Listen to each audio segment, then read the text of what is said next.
online version, or if you're not, be sure that you don't have a suntan or sunburn tomorrow. It is what, is it a 90-degree difference? Is that right? It's supposed to be 70 here. I think it was 70 in Southwest Kansas today. And so it is great, and nobody knows, concentrates more on the weather than agriculture. And it's quite something. So today we'll have an informational hearing. Probably will take all of our hour and a half. No, I'm just kidding. It is something that I think is important, and it kind of helps our knowledge base that we know. You know, a lot of times we think of co-ops. Well, if you grew up in a certain time frame, that was the double circle, and it was farmland industries based in Kansas City.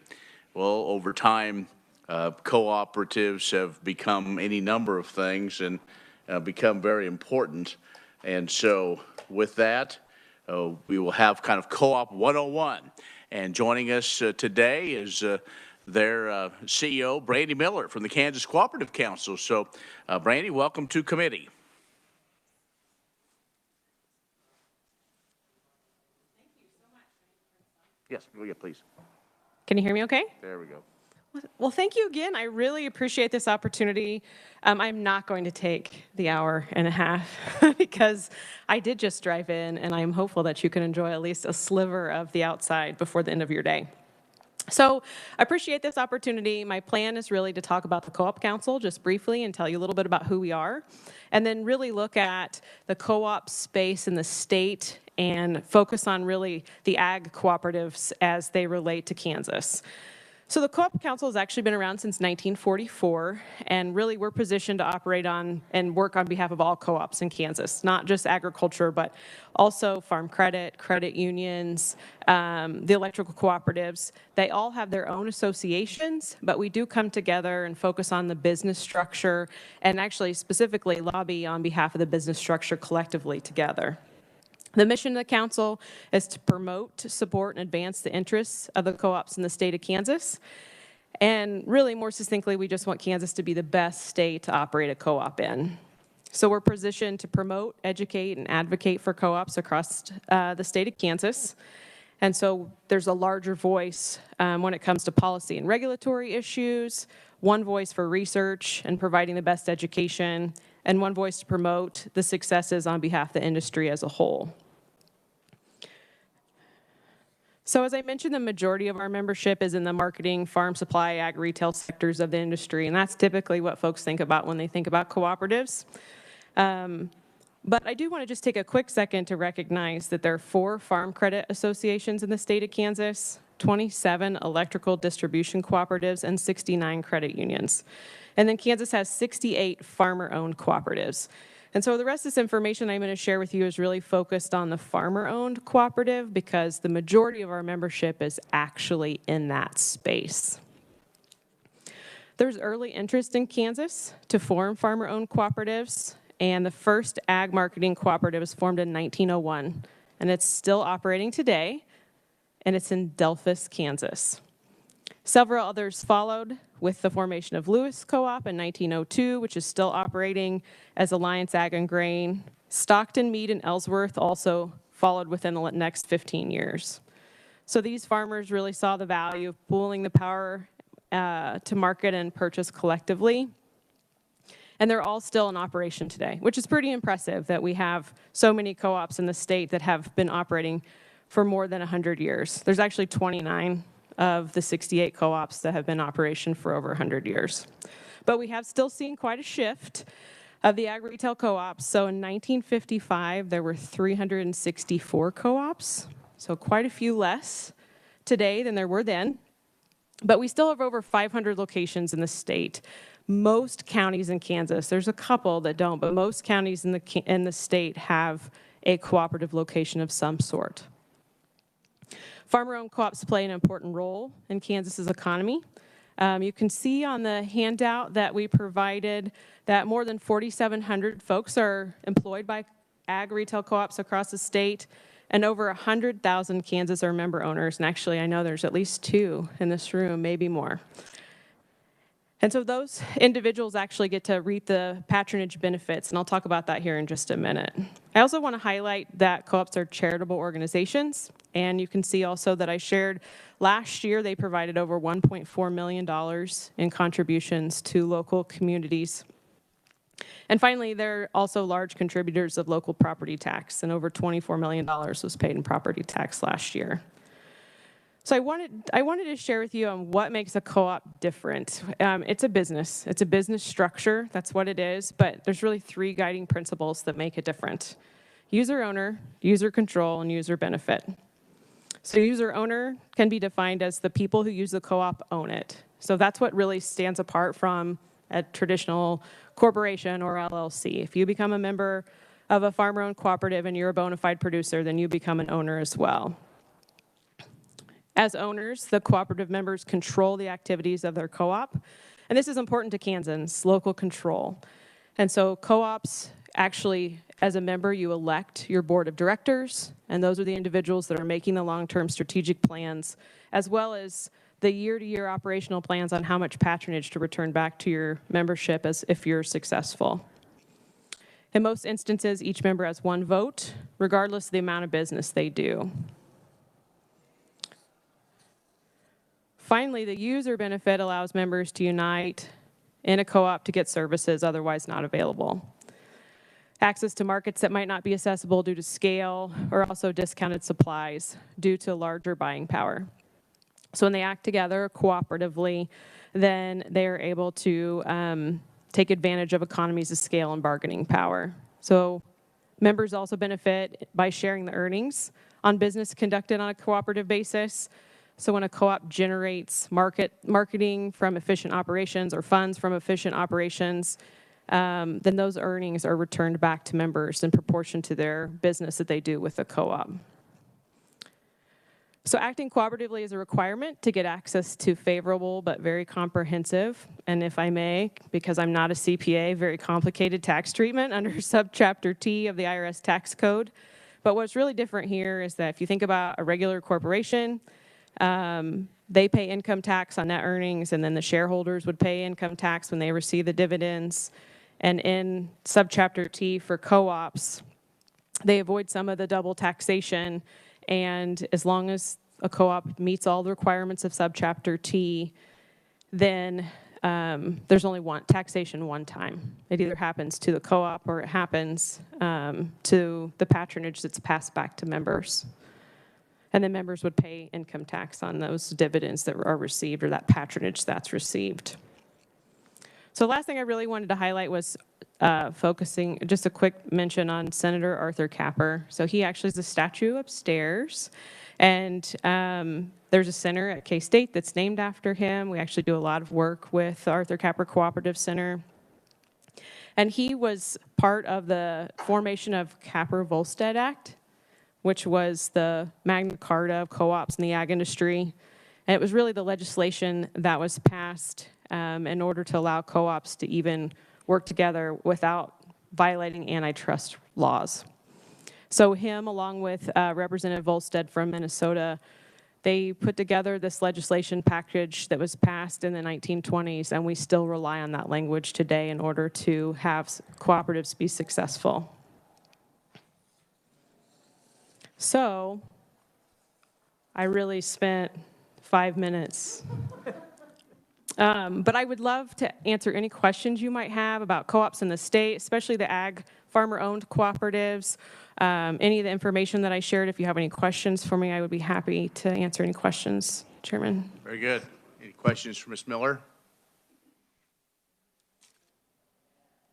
Because I have a couple. Oh, okay. So we've got time. We'll be quick. So in light of the last year, we've seen a lot of folks wanting to know where their food comes vis-a-vis, I can't think of the name right now, is it Kansas Farm Stuff for, that group that started out of Wichita, Rick McNary's group, and that are trying to piece together, people that are trying to sell either meats or homegrown things. If they move forward, should that was really not set up as any sort of a cooperative at all. But should something like that, and I know there's food cooperatives in around Kansas City, Lawrence, those areas. Those setups are just like, say, what we would consider a traditional co-op. We are seeing some more interest in that, and actually field calls on a monthly basis about interest in setting up cooperatives. There are state statutes that regulate, and also some federal requirements, as I mentioned, and so sometimes that turns people away. It's easier just to set up a corporation or an LLC and then move forward, and you can still operate cooperatively without actually forming a co-op. And so I'm guessing what will likely happen is more of that. I've seen a few of those actually in the state that aren't formal co-ops per se, but actually operate cooperatively. They follow cooperative principles, and then they actually pass earnings back to members, but they weren't formed formally under the state as co-ops. All right, I don't want to get too deep in the weeds, but I do have a question. I thought you might be the expert, so I'm not trying to do this to jump you, as far as to say gotcha. Okay, one of the co-ops I'm a member of went together, formed an LLC, and so there's still that guidance of the cooperative. Each kind of co-op maintains their own board, but they also have a board of this LLC, and that's a different structure. And I say all that to say there's also one now that is pretty good size geographically, having to do with some outside marketing agreements that, and again, I don't necessarily, I'm not mentioning names on purpose because I'm not trying to pick, I'm just trying to figure out how, of a cooperative going to an LLC and vice versa, is that still kind of in the true spirit of a cooperative? Sure. I mean, I guess that's my question is, if you have one structure and then, in a sense, going around and starting another branch as an LLC rather than another cooperative? Sure. So I am going to focus on the example, your first example. Your home co-op did form an LLC with partnered with two other cooperatives to form an LLC. The LLC owns the rolling stock, so anything that moves. And then they also have oversight of the human capital piece. But all the hard assets are still retained by each of the respective local cooperatives, and any decisions that are made are still made at that local level. And so that local control was still retained. I can't speak for why co-ops are going that path. I assume it's to continue to also have economies of scale without necessarily losing that local control. So I appreciate the question as far as does that impact the cooperative spirit or the cooperative business, but in the LLC situation, each of those cooperatives are still maintaining their independence and their local control by they each have their own boards, and then the LLC has a board made up of board members from those parent co-ops. So I really need a flow chart. Right. Well, and maybe that's for maybe next year. And again, I'm not trying to pick on anybody. Nope. I know it's the same thing of when we have cooperatives merge. The certain one in eastern Kansas merged with one in central Kansas. It's quite a ways away, and it's, those of us that trying to figure out what exactly the end game is. And obviously to stay competitive. I mean, there's things that have to go on, and it's just a matter of just want to make sure that that the spirit is still, if that's the right, if I'm using the right Sure. word, I don't know, but anyway, Representative Orr. Oh, you didn't? Okay. I thought you gave me that look like you had a burning question, so. Any other questions for Ms. Miller as far as cooperatives? Shahira Stafford is also there with the council. Representative Minix. I'll volunteer before I am volunteered by my chairman. Thank you, Mr. Chairman. You talked about the decline in the number of co-ops. There's been a huge consolidation, and in agriculture, there's a lot of that due to economies of scale. If we're trying to load out grain, we get a better price sometime in 100-car unit trains and things of that nature. What do you anticipate the future of co-ops as we move forward? Thank you. That's a great question, and I think you can appreciate it. Our farmers are changing a lot. I mean, we're seeing a lot of this happen at the farmer level, and so co-ops they're having to be innovative in order to respond to that, those changes of the producer. I would say, especially out in the western part of the state, we have producers that have more grain storage than some of our smaller co-ops in the state of Kansas. And so I think just co-ops have to continue to be innovative, listen to their membership, listen to their board members, and understand what they need to be doing to provide success and value back to their membership in the future. I don't know what that looks like yet. But I'm excited to kind of see some of the things that are happening in the state, so. All right, very good. Other questions? Seeing none. Randy, thanks for being here.